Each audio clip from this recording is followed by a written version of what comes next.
Você foi chamado, é um escolhido. Você vai ser vaso, usado por Deus. Já começa a prova, Deus está trabalhando. Os teus olhos choram, Deus está te moldando. Deus não dá prova que tu... Amém, irmãos? Amém. Alguém pode ler o versículo para mim, por gentileza?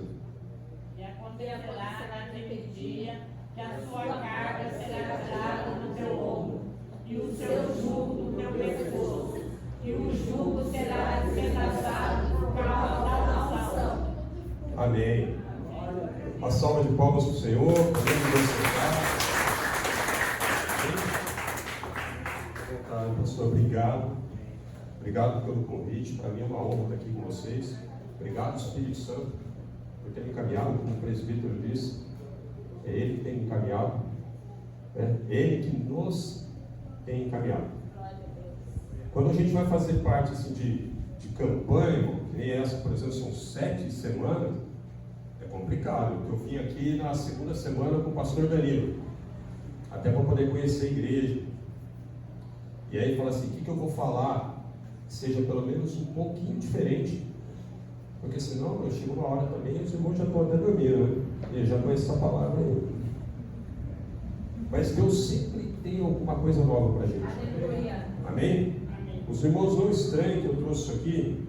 Na verdade, esse livro aqui vai fazer parte da nossa pregação no final, não sei se hoje ou semana que vem. Aí quem vai decidir é o anjo da igreja. Esse aqui é um presente para a igreja. Esse eu trouxe para vocês. Amém, irmão? Amém. Só que é o seguinte, eu tive agora há pouco com o pastor Marcos. Pastor Marcos Conceição, vocês sabem quem é, né? Amém. Homem de Deus. Homem de Deus. Eu estou falando, eu já fui em muitas pregações com ele. Então, passei lá no Interlagos, deixei numa igreja aqui no satélite e vim para cá. A ideia era passar antes no monte para consagrar esse óleo, porque não deu tempo. Aí o que aconteceu na hora que eu liguei para ele, eu nem estava vendo, eu estava dentro de casa, eu moro em apartamento. Ele falou assim, presbítero, está chovendo aqui. Se você quiser ir, a gente vai, mas... Sabe aquele negócio aí? Se você quiser ir, a gente vai, mas fica tranquilo. Aí ele falou assim, pede para o pastor Gilberto para ele mesmo consagrar o altar. Então esse óleo vai ser consagrado. Amém? É um presente para a igreja, amém? Amém. Mas tem um preço. Qual o preço? Eu preciso que cada um for levar um pouquinho. A ideia é que você pegue um copinho, um vidrinho, qualquer coisa, pega um copinho de café, qualquer coisa, que dê para você levar para sua casa um pouquinho. Eu só preciso de uma coisa, fé. Se você não tiver fé, irmão, nem pega. Aí eu te arrumo o óleo, sem consagrar, cheiroso, você passa, fica cheiroso. Pode passar no corpo esse óleo aqui, não tem problema. Mas não vai resolver nada. Mas eu quero unir a minha fé com a fé de vocês. E aí eu sei que Deus ele opera milagres. Porque a Bíblia diz que quando dois entram em concordância, e daí ele começa a prestar atenção nisso. Amém? E hoje eu vou pregar um pouquinho 3 fases desse versículo. Porque esse versículo, Isaías viveu mais ou menos 600 anos antes de Cristo. Mas a Bíblia vai dizer, no livro de Timóteo, que toda Escritura é inspirada. Então, tudo que está na Escritura tem que servir para hoje. Senão, a gente nem leria o Antigo Testamento. Então, esquece o Antigo Testamento, só pega de Jesus para cá. Então, o que Deus está querendo nos ensinar através dessa passagem? A primeira coisa que eu queria ler para os irmãos é esse mesmo versículo na minha Bíblia. A minha Bíblia é Almeida Revista e Atualizada, porque talvez você tenha, ou a Nova Almeida Atualizada também, ela vai ter essa mesma tradução, se eu não me engano. Vai falar assim, ó: acontecerá naquele dia que o peso será tirado do teu ombro e o seu jugo do seu pescoço, jugo que será despedaçado por causa da gordura. Na minha tradução fala isso. E por que quando for escrever, muitas vezes eles colocam unção? Porque é o que está querendo dizer. a palavra em hebraico é shemer, que significa gordura ou óleo, que é usado para unção. Mas ela tem um significado aqui. O jugo, como a gente já está no 6º elo da campanha, eu acho que fica até ruim, né? Perguntar para a igreja, eu acho que todo mundo sabe o que é o jugo. O jugo, né? Aquela peça de madeira, que normalmente você coloca num par de boi. E o que acontece quando o boi está com aquele jugo? Ele não vai para a esquerda e ele não vai para a direita. Ele anda sempre naquele caminho. O jugo aqui dessa palavra, ele quer dizer isso mais ou menos. Essa submissão, essa opressão, essa escravidão, essa servidão. Você não consegue sair daquele lugar. Você tem que ir naquela linha, porque você tem um jugo. Amém? Só que no caso aqui, de uma maneira pejorativa. Então a gente está falando aqui do inimigo. Então a gente já sabe o que é jugo. Está mais ligado à escravidão. É o poder do inimigo. E o que é o shemer? A gordura, o óleo, ou a unção. É o poder de Deus. Então, se a gente fosse resumir esse versículo, o que é esse versículo? O poder de Deus destrói o poder de Satanás. Pronto, acabou. É simples assim. Aí, se a gente for aqui, para esse contexto, desse texto, a unção, o jugo deles, o que era? A Síria. E aqui eu queria só parar um pouquinho, abrir um parênteses muito rápido, porque aqui mostra como que Deus trabalha para nos colocar na linha. Porque na verdade a nação de Israel ela tinha se desviado. E Deus ele não pode fazer o mal, mas ele permite muitas vezes que o inimigo te ataque, para que você volte para o caminho que ele quer. Vocês entendem essa? Deus não vai mandar o anjo dele para te fazer mal. O irmão aqui, o senhor é presbítero ou pastor? Você tem um irmão que chama Henrique? Rapaz, isso é muito parecido. Um amigo meu, eu estava para te perguntar desde da outra vez. E você vai me ajudar aqui ainda hoje, viu, presbítero? Bem, voltando aqui para a palavra, perdão que eu acabei até me perdendo, porque realmente eu sei que a gente estava falando aqui. Então, nesse contexto aqui, o inimigo era sírio. Como que Deus, como que Deus trabalha? Ele permite muitas vezes que o inimigo nos toque, para que a gente volte para o lugar dele. Quando o irmão estava pregando aqui, ele falou, se não me engano, sobre Jó. Né? Você viu que quem foi lá conversar com Deus, não foi o anjo de Deus, foi o próprio Satanás. Mas aí você fala assim, mas Deus é uma pessoa que tem esse tipo de coração, então ele deixa acontecer o mal com você, assim, porque por prazer? Não, não é por prazer. Se você for pegar o livro de Jó, Jó 42, versículo 5, vai falar assim, poxa vida, Deus, eu te conheci antes de ouvir falar, mas agora eu vi o Senhor, os meus olhos te contemplaram. E todo mundo quer subir o nível espiritual. Existe uma escada, vamos dizer assim, espiritual. Todo mundo quer crescer espiritualmente. E como que a gente cresce espiritualmente? É na prova, irmão. Infelizmente eu não vejo outra maneira. Existem os momentos de refrigério, existem os momentos de paz. Agora eu pergunto para você, qual crente que vive assim? Você pergunta para o crente e fala assim, pastor, está tudo em paz? Às vezes a gente está tudo em paz, graças a Deus. Mas assim, irmãos, alguma luta você está passando. Porque se você não estiver passando nenhuma luta, aí você vai ter que ficar preocupado. Porque a Bíblia diz que Deus corrige aquele que Ele ama. Então, se a gente não está sendo corrigido, se está tudo muito em paz, daí você começa a desconfiar. Será que é Deus mesmo na minha vida? Olha para o mundo. Abre aí a internet. O povo é o período da ostentação, não é? Não sei quantos carros, não sei quantos apartamentos, não sei quanto dinheiro, aquele monte de dinheiro, fazendo mastro, e meio que tipo assim, os pobres, miseráveis. Mais ou menos tirando. Obrigado.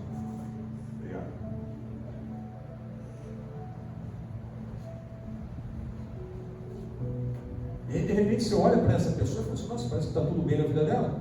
Asaf passou por isso com o Salmo 73.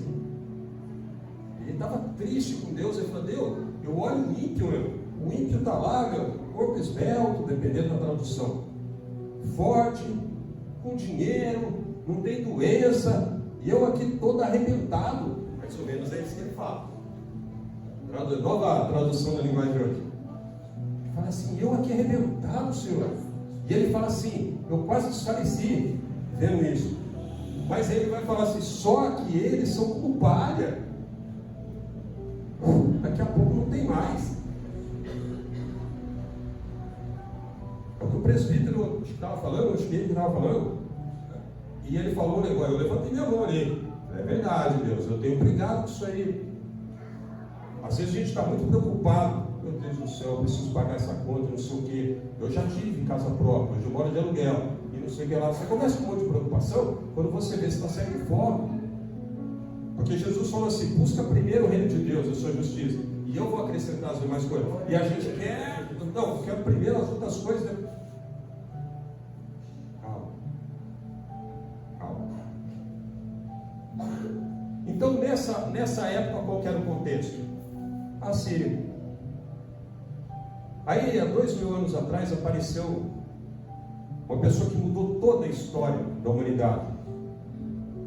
E nós estamos aqui por causa dele, Jesus Cristo. Aleluia. E o que significa Cristo? Em grego, ou Messias. Quando fala Yeshua HaMashiach, o que significa essa palavra? Significa ungido. E por que eu fiz questão de parar aqui? Porque esse é o momento, vamos dizer assim, o ponto alto da unção em toda a história bíblica. É quando o próprio Deus veio na terra.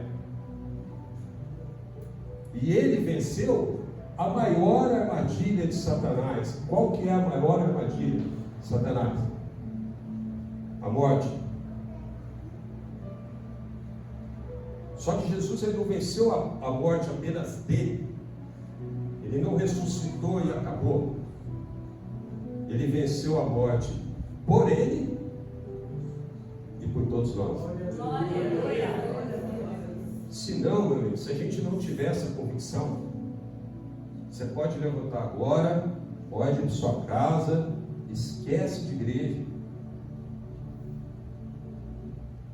Porque essa é a nossa esperança.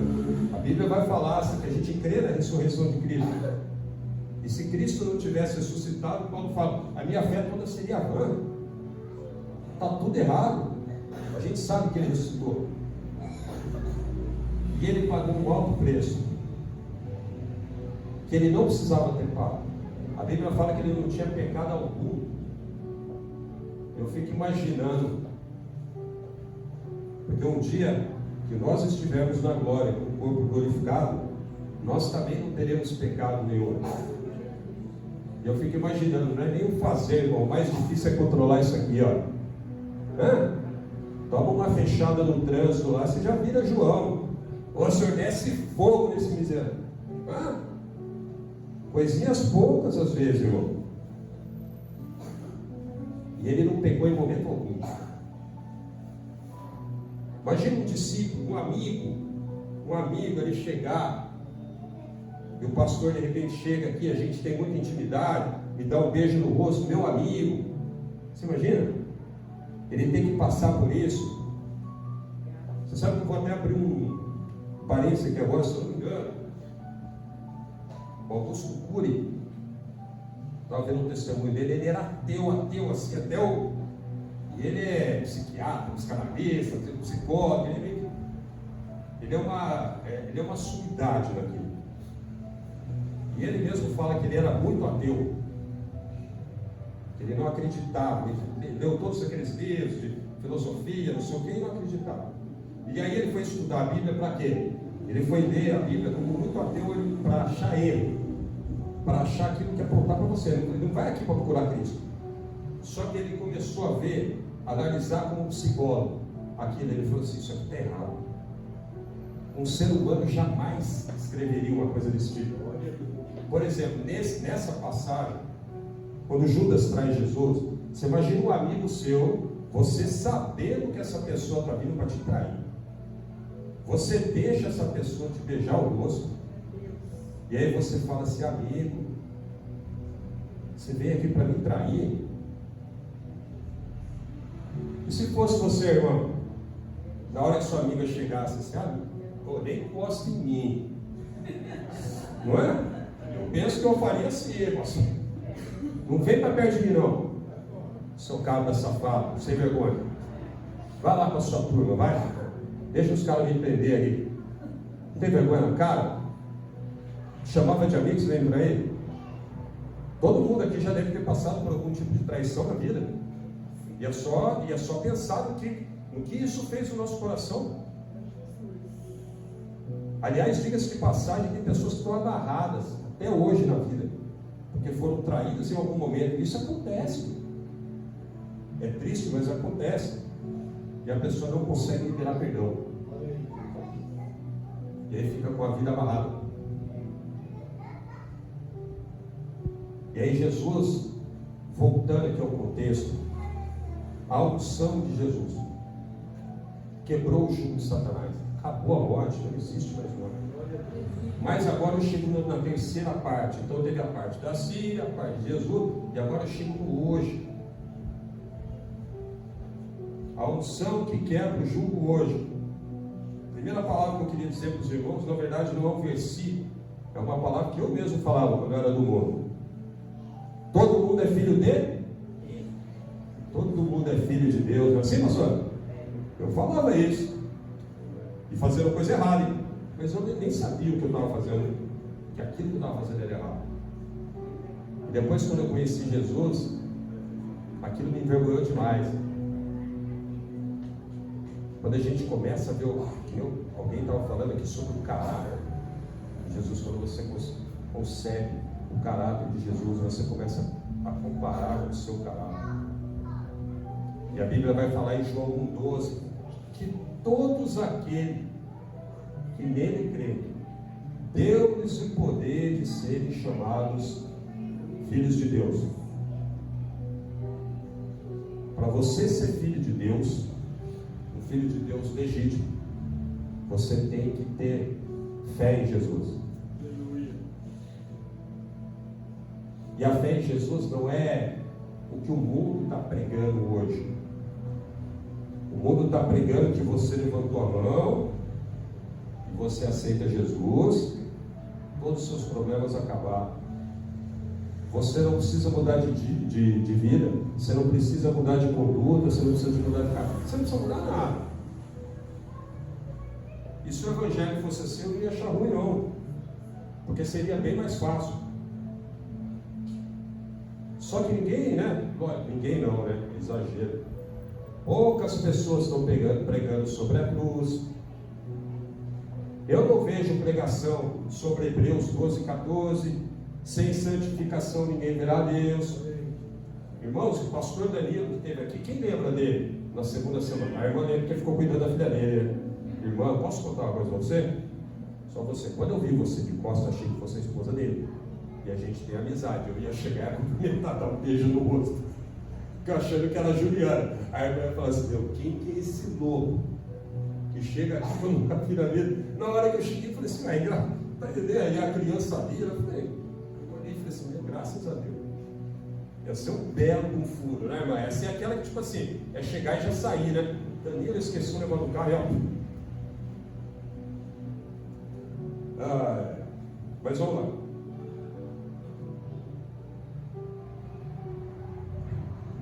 Oh, Jesus. Para a gente ser filho de Deus, tem que aceitar Jesus. E aí em Atos vai falar que pela primeira vez, no livro de Atos vai falar que pela primeira vez os seguidores de Cristo foram chamados de cristãos. E se você for pegar o significado da palavra cristão, o que significa? Você ser um pequeno Cristo. Porque como o irmão estava falando, quando o homem foi criado, ele foi criado à imagem e semelhança de Deus. E aí outro dia eu vi umas asneiras na internet, que agora a gente é imagem e semelhança de Adão, não é nada disso. A gente continua sendo imagem de Deus. Deus não falou que o ser humano ficou transfigurado por causa do pecado. A gente não perdeu a imagem de Deus. Se você quiser ver Deus, é só você olhar para aqui um dos irmãos que está aqui. Ele tem o meu rosto, tem o seu, tem o dela, tem o do pastor, o presbítero, o pastor que está lá atrás. Não é isso. A gente perdeu a semelhança. A gente tinha um caráter como de Deus. Adão e Eva não tinham pecado. Eu não sei se os irmãos já viram, tinha uns anos atrás nos Estados Unidos, que graças a Deus passou essa bola. Tinha uma igreja lá, não sei se chamava Naturalista, não lembro o nome, pastor. E o pessoal tudo pelado na igreja. Porque, viu? Alguém viu? Me ajuda aí, se alguém já viu essa matéria. E aí o cara queria usar a Bíblia, porque Adão e Eva, Adão e Eva eles andavam nus, porque eles não tinham maldade, não tinham pecado. A partir do momento que eles mesmos pecaram, eles fizeram roupas para eles mesmos. Sabe, então o povo começa a inventar umas teologias, uns negócios. Mano, se a gente não usar isso aqui como referência, como princípio, como regra, lei de regra, irmão, a gente vai estar muito mal nesse mundo. Porque o mundo está pregando todo tipo de coisa que é totalmente contrária à Bíblia.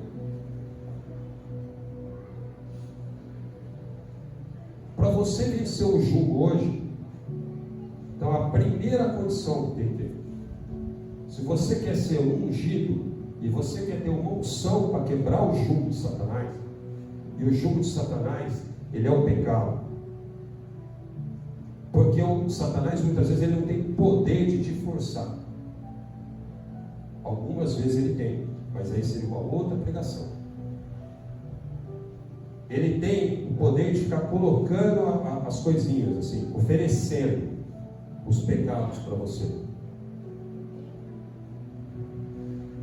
E aí quando as pessoas muitas vezes abraçam isso aí, como diz o Cláudio Duarte, o cara chegando no inferno, você, mas eu não acreditava em você. Ele falou assim, a fé é do outro lá. Para chegar aqui, não precisa ter fé não. Vocês querem ter uma ideia como o mundo está corrompido hoje? Um dos estados, ou talvez o estado mais evangélico do Brasil, é o Rio de Janeiro. E teve um show recentemente lá da Lady Gaga. Foi, sei lá, tem gente que fala 1,5 milhão, tem gente que fala 2 milhões de pessoas. Gente, é muita gente. Que fosse 1 milhão, eu li 1,5 milhão, li 2, que fosse, gente, 1 milhão é mais do que a cidade de São José dos Campos inteira.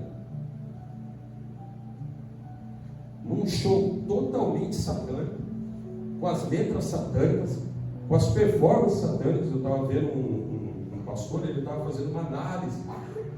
Quem montou todo o show para ela, que é uma mulher que eu não lembro o nome, a mulher é declaradamente satanista.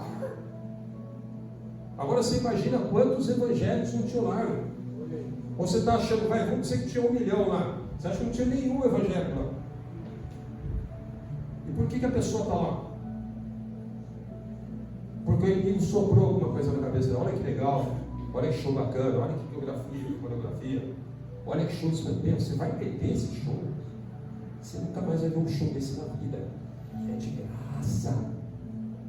As crianças estão na sabia? As crianças estão. Tá? É porque senão às vezes a gente fala alguma coisa aqui que é mais madura. As coisas que mais acharam lá, depois do show, os irmãos já imaginam, né? Aquilo mesmo. E também coisa para droga. E pasmem, irmãos, para vocês terem uma ideia. Uma das coisas que acharam em grande quantidade também, sabe que era? Fralda. Aí eu fiquei assim, fralda? O ser humano vai de fralda. Porque o cara não chegou lá no dia. Ele não chegou 1 hora, 2 horas antes do show. Teve gente que ficou 3 dias esperando pelo show. E aí falou assim, eu vou ficar de fralda, porque se eu fizer, eu não vou perder meu lugar. E aí quando eu olhei isso, eu falei assim, meu Deus, eu preciso virar crente mesmo, hein? Porque às vezes qualquer coisinha, eu não vou na igreja hoje não. Ah, pastor, isso não dá. E pastor, eu tô meio mal. Olha o sacrifício que o ser humano faz para servir a Satanás. Está servindo. Mesmo sem saber. Só que sabendo ou não sabendo, o preço ele vai chegar. Amém, meus irmãos? Amém. Então a primeira coisa que a gente faz, como eu digo, eu espero que todos aqui já tenham aceitado Jesus. Eu vejo que é uma igreja mais madura. Se alguém aqui ainda não aceitou Jesus, hoje é um dia bom para aceitar. Eu digo para vocês, o final dos tempos está chegando.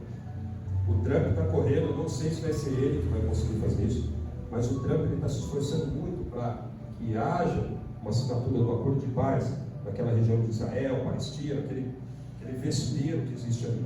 E a Bíblia fala que quando acontecesse, esse é um dos principais sinais no final dos tempos. Ele está aí lutando por isso. Outra é a construção do terceiro templo. Então a gente tem que ficar de olho. Outro dia eu estava conversando com minha mãe, que não é evangélica, e estava explicando, mãe, quando você começar a ouvir essas coisas, porque guerra, rumor de guerra, doença, pandemia, sempre teve, é muito difícil você entender. Ah, mas isso aqui já aconteceu, já teve a peste negra, que foi muito pior do que o Covid, mas matou muito mais. Teve país que perdeu 2/3 da população. Não tem como comparar com o Covid. O Covid é muito, porque a população é muito maior, então você vê o número total, é muito grande. Mas a peste negra foi muito pior. Agora, o acordo de paz e a construção do terceiro templo são sinais de que está muito próximo do volta de Jesus. Mas a gente vê por tudo que está acontecendo, o amor das pessoas se esfriando. As pessoas não têm muito amor pelos outros. Não é? As pessoas estão fugindo tanto do compromisso de amar o próximo, que hoje existe até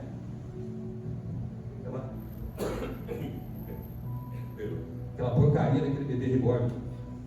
Aquilo é doença, gente. Você pegar uma criancinha, já conversando com a boneca, não sei o que, a pessoa fala, isso aí é da idade, isso aí passa. Aí o adulto, em vez de progredir, ele está voltando. Pegando uma criança, é a fuga da realidade. Porque amar o próximo muitas vezes dá trabalho. E muitas vezes também nos magoa, o próximo nos magoa, e a gente também magoa o próximo. Mas é assim que Jesus vai permitindo para que a gente possa crescer. Então o primeiro passo é esse, eu preciso. Se eu quero ter uma opção, a palavra Cristo, a palavra cristã significa que você tem opção. Porque para você aceitar Jesus, só através do trabalho do Espírito Santo. Porque se não fosse o Espírito Santo, meu irmão, eu estava na farra do mundão até hoje, ele estava gostoso, hein, meu? Estava bom lá. Até eu perceber que o que era bom naquele momento, aí o final ia ser bem ruim. E não é porque eu não posso fazer nada, não, porque as pessoas confundem. O inimigo ele é muito astuto. A gente está lutando com o inimigo, que ele não é o todo-poderoso. Mas tem que entender que ele tem milhares de anos, não sei quanto. Então ele está muito acostumado a dar um nó na cabeça das pessoas. E se você for perguntar para as pessoas, o que é liberdade? Porque a 2 Coríntios 3,17 vai falar que onde o Espírito Santo está, ali há liberdade. O que o inimigo fala? Liberdade é você fazer o que você quiser. Você fazer o que você quiser não é liberdade. É você dar vazão para a sua carne. E se você der vazão para a sua carne, você com certeza vai começar a cometer pecado. E o salário do pecado qualquer. E se a gente olha para o mundo, a gente vê que a guerra não, mas muitas batalhas ele está vencendo. Porque tem pessoas que você vai conversar, a mente da pessoa está tão embotada, a pessoa vai ser louca. O que? Você não pode fazer isso. A pessoa entende como não pode. Não é isso. Difícil, né? Explicar para a pessoa o que é ser santo. Vocês santos como eu sou santo. Não é para pessoas especiais, iluminadas, escolhidas a dedo por Deus. Irmã, você vai ser santo, você não. Você de barba vai ser santo, não. E eu acredito, pronto, 3. O resto não. Irmãos, não é isso.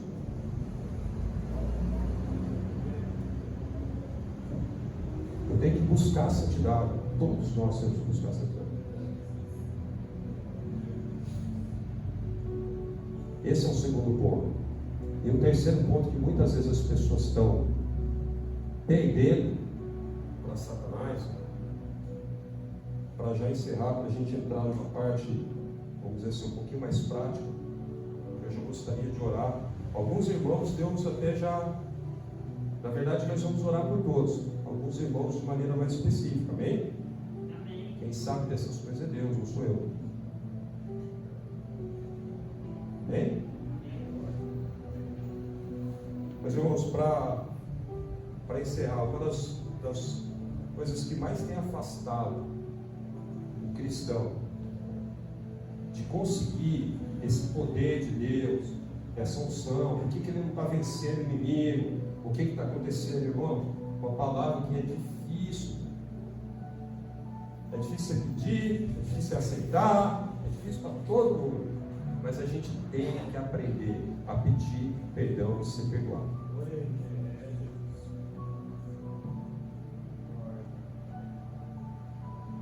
Quem nunca escutou a história aqui, irmãos, eu não estou falando de crente, de evangélico, de nada. Estou falando de várias pessoas assim, que eu já conheci na vida. Inclusive um vizinho meu, que agora já é falecido. E ele falou que uma pessoa tinha dado um cano nele lá. Tinha roubado ele, financeiramente mesmo. E aí ele ficou sabendo que, depois de muitos anos, que esse homem estava no hospital, no leito de morte. E esse homem pediu para que ele fosse lá. E ele falou que quando ele chegou lá, você já deve ter escutado histórias parecidas e quais essas. Quando ele chegou lá, ele viu um homem assim, pronto para morrer, meu.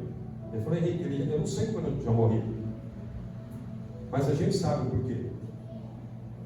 Porque ele virou para ele e falou assim, obrigado por você ter vindo aqui, eu sabe pedir perdão, eu fiz mesmo esse errado, eu preciso que você perdoe. Está perdoado, irmão. E no dia seguinte ele foi. Só que a gente ainda está aqui vivo. E se a gente está vivo, a gente tem um propósito. E a gente não tem que quebrar o jugo do inimigo só nas nossas vidas.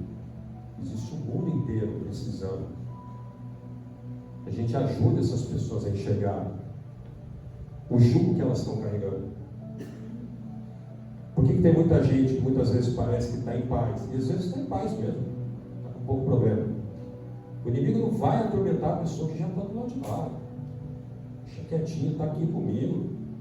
Meu Deus do céu, nem falei que ele no fluxo hoje já foi lá correndo.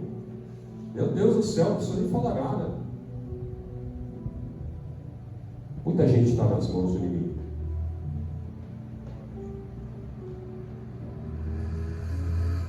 Agora, você consegue convencer essas pessoas só conversando? Acho difícil. Porque o próprio Paulo falava assim, a minha pregação, se eu não me engano, 1 Coríntios 2,4, a minha pregação não consistiu apenas em palavras persuasivas. E Paulo, na minha opinião, era um gênio. O professor dele, o mestre dele, um dos maiores mestres da época, Gamaliel. Ele vinha de uma família, ele tinha cidadania romana, ele devia ter grana demais. Ele não falava uma língua, só sei lá quantas línguas. O homem era um gênio. Foi criado para ser um sacerdote. E ele, de repente, ele conheceu Cristo. Então ele tinha uma bagagem, vamos dizer, teológica. Fora tudo que ele aprendeu. Então ele falou assim, a minha pregação não consistiu em palavras, mas em demonstração do poder de Deus.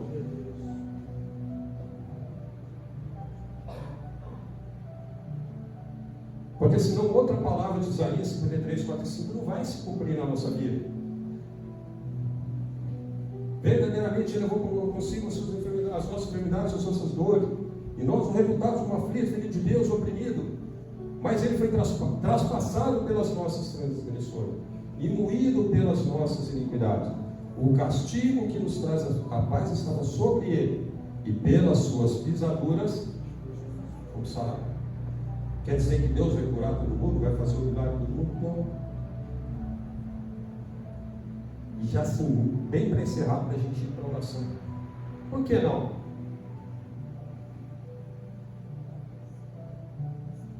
Porque às vezes a gente pensa isso, ou ninguém nunca pensou. Eu quase morri em 2016, irmãos. Eu estou aqui, eu tenho 2 datas de aniversário, mas eu não vim para contar meu testemunho. Eu saí do hospital sem movimento nos braços, nas pernas. Eu tomava 60 miligramas de prednisolona com corticoide, então era para eu estar bem inchado. Eu pesava um pouco mais de 50 quilos. Sem força, sem movimento, os nervos todos detonados. 2 doenças autoimunes. E hoje eu estou aqui. Recuperou 100%? Não. Eu não tenho todos os movimentos das mãos. Eu não uso gravata por causa disso. Se eu fechar a gravata aqui, a hora que eu cheguei em casa do meu filho estiver dormindo, eu não me viro. Eu não consigo tirar o botão. Não consigo zíper. Entendeu? Tem que, por exemplo, esse sapato aqui é de encaixar. Ele parece que tem um negócio para amarrar aqui, mas não é. É só de encaixe. Senão, eu não me viro. Mas amém. Mas Deus me tirou. Eu sei o que é andar no vale da sombra da morte. Deus me tirou não. E daí, por que ele deixou desse jeito? Não sei também. Paulo tinha espinho na carne. De repente, assim é melhor para mim. Porque ele fala que na nossa fraqueza, né? É que o poder dele, vocês olham. Então, de repente, a gente fica muito bom aí e começa a achar que a gente é um... Não sei. Mas eu sei que ele curasse todo mundo só para a gente encerrar e ir para a oração. Aí sabe o que ia acontecer? Lembra quando as pessoas seguiam Jesus atrás do pão? Ia ser a mesma coisa. O cara fala assim, cara, eu estou muito doente. Ah, o que você tem? Ah, gripe. Não, fica aqui mesmo no mundo. Tenho câncer, cara. O médico deu 3 meses no máximo. Ah, tenho AIDS. Tem uma doença incurável. Ah, então vai para a igreja. Lá cura. Se curasse todo mundo, as igrejas iam estar todas lotadas. Ninguém ia ter problema de saúde, ninguém ia ter problema financeiro, ninguém ia ter problema familiar, profissional, nenhum tipo de problema. Aí eu digo para você, quem estaria realmente aqui de coração? Isso aqui ia ser pequeno, irmão. Ia ter aqui umas 300 pessoas nesse pedaço, de pé. Mas porque ama Jesus ou por interesse? Amém? Moço, para dizer, presbítero, faz um favor para mim. O quase irmão do Henrique, lá, meu amigo. Vou trazer uma foto dele para você ver aqui. Eu estou achando que vocês foram separados na maternidade, hein? Essa aqui é uma essa aqui é uma tampinha, não é de isso. Quero que você use a mão de todas as pessoas da igreja. Oi? Não, por enquanto não. Eu vou fazer uma oração primeiro. Depois a gente vai chamar as pessoas. Amém? Pode ungir a mão de todas as pessoas. Pode gastar, viu? Tá bom.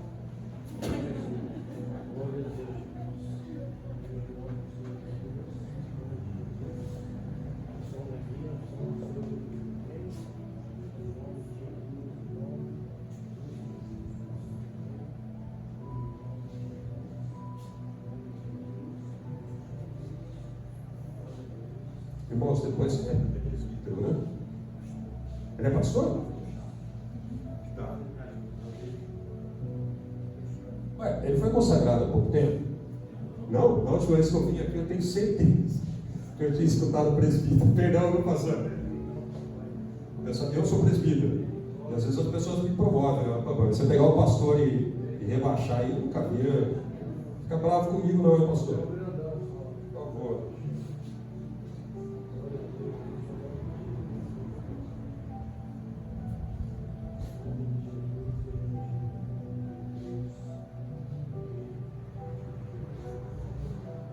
Irmãos, enquanto o pastor está ungindo, quero aproveitar para perguntar. E eu vou perguntar de uma outra maneira, ligada à palavra. Alguém aqui ainda não é ungido? Alguém aqui ainda não é cristão? Cristão não é. Cristão é aquele que levantou e falou assim: eu quero receber Jesus como meu único e suficiente Salvador. Alguém aqui ainda não é ungido? Porque se não for, hoje é o dia. Não perca a oportunidade. Jesus ele pode demorar um pouquinho para voltar, mas ele pode chamar a minha senha, a sua senha, a qualquer momento. Jesus chama a minha senha aqui. Obrigado, pastor. Desculpa ter errado. Irmãos, mais uma pergunta. Às vezes a gente está caminhando com Jesus, ou a gente está caminhando, às vezes a gente está vindo na igreja, mas a gente não está 100% com Jesus. E eu não quero entrar em o porquê, o que aconteceu, eu não quero apontar o dedo para ninguém. Sim, eu ia apontar o negócio do pastor Danilo e lembrei agora. Se o pastor me convidasse no ano passado, por exemplo, para pregar, eu passei por um problema familiar muito grave. Então eu estava passando uma aprovação muito grande.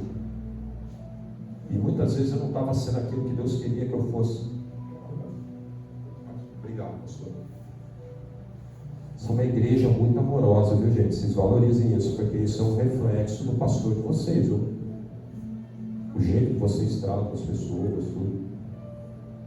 Eu me senti muito acolhido aqui no segundo ano da campanha, estou me sentindo hoje também. Bem, um reflexo do Senhor, pastor. Deus continue te abençoando. Às vezes o pastor tem que dar umas, né? Mas não pode faltar com amor, né? E amor não vai passar a mão na cabeça. Amor é cuidado.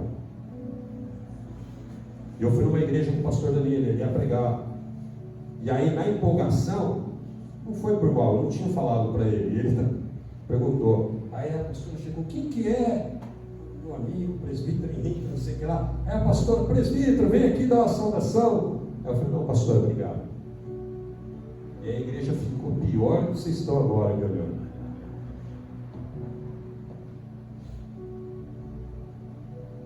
Porque sabe o que acontece, irmão? Sabe que muitas igrejas não têm sido abençoadas? Porque Jesus ele fala que ele é o pão da vida. E a pessoa vem aqui muitas vezes trazer esse pão para a igreja, e o pão é bom, mas a mão está toda suja. Lembra a Bíblia? Quem tem as mãos limpas, o coração puro. Então vocês podem ter certeza. Só estou pregando aqui, não é porque eu sou nenhum super gospel, não. Santo, dizendo nada disso. Mas eu falo para vocês, se eu tivesse em pecado em alguma coisa, eu não estaria aqui, irmão. Porque isso é uma coisa que está levando. Daí eu já não estou falando de pessoas, eu estou falando de igrejas inteiras. Que não vai.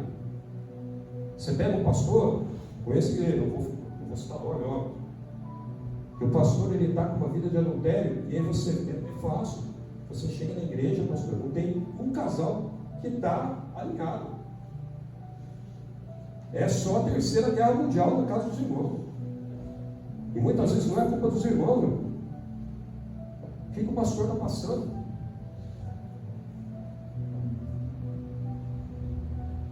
Amém? Não se assuste não, meu irmão. Irmãos, vou pedir para que todos fiquem de pé, eu vou fazer uma oração. Amém? No final dessa oração, aí eu vou chamar aqui algumas pessoas, se essas pessoas, né? Ou se a pessoa falar: não me senti muito bem no momento da oração. Irmão, você não precisa ficar preocupado, porque, nossa, é um demônio na minha vida. Não é isso. Às vezes você está aqui, esposa, e seu marido não está. Às vezes você está aqui, marido, a sua esposa não está. Às vezes você está aqui, mãe, pai, seu filho não está. E você está lutando por essas pessoas. E muitas vezes na hora da oração, a pessoa sente mal, às vezes fica lá, mas não é por ela. É por uma pessoa que é o sangue dela, pelas pessoas que ela está orando. Amém? Amém. Irmãos, repitam comigo, por gentileza. Pai, em tuas mãos, eu fui ungido. Tenho sangue de Jesus. mãos tem o sangue que Ele derramou na cruz. A sua palavra diz que pelas tuas pisaduras somos sarados. E que o Senhor pagou o nosso preço na cruz. Se o sangue de Jesus está sobre a minha vida, então nenhum mal pode ficar na minha vida. Agora a igreja não precisa repetir. Senhor, eu te peço, Pai, em nome de Jesus, para que todo o mal que tenha vindo sobre a vida de cada um dos irmãos ou irmãs, que caia por terra agora em nome de Jesus. Perca as forças agora, em nome de Jesus. Se reduza a nada e bata em retirada. Dá seu grito de derrota agora. Dá seu grito de derrota agora. Perca as forças agora, em nome de Jesus. Em nome de Jesus. Que todo o mal caia por terra agora. Em nome de Jesus. Que nenhum mal, que todo jugo que foi levantado, que o inimigo criou para escravizar qualquer pessoa que está aqui agora nessa igreja, que caia por terra agora, em nome de Jesus, pela unção que existe no nome de Jesus. Amém? Não suporto, pois toda vitória tem que ter um preço. Deus agita o mar, remove montanhas. Deus faz mais que isso para te ajudar. Às vezes o